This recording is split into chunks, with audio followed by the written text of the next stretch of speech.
Bienvenue dans Chronique de campagne en 2 minutes ou presque. Aujourd'hui, retour sur l'épisode 10, vers le vieux Simor.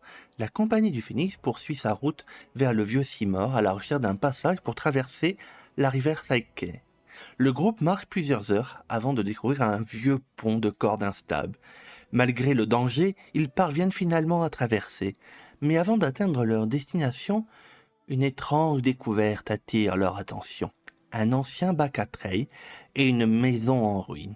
Lorsque Sindri fait résonner une sinistre cloche, quelque chose émerge des eaux. Un mort vivant. La créature réclame une chose, le corps du roi cerf, afin de venger sa propre mort. Et contre toute attente, la compagnie accepte. En arrivant enfin au vieux Simor, le groupe tombe face à une situation explosive. Des mythes et des kobolds sont prêts à s'entretuer. Grâce à Sindri et Shay, le bain de sang est évité de justesse. Très vite, une vérité apparaît.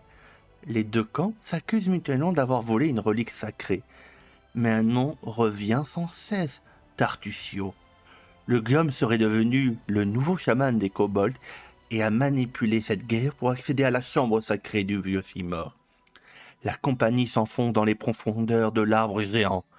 Le chef kobold leur promet un marché, retrouver la relique volée par les mythes en échange d'un accès à la chambre sacrée. Le groupe poursuit donc son exploration. Dans les tunnels obscurs de la caverne, ils affrontent de terribles araignées et découvrent une crypte qui semble liée au passé d'Ava. Mais les morts qui se reposaient ici refusent la présence des vivants, et bientôt les squelettes sortent de leur tombe. Voici Chronique de campagne en 2 minutes ou presque. Abonne-toi et retrouve l'épisode coupé sur la chaîne.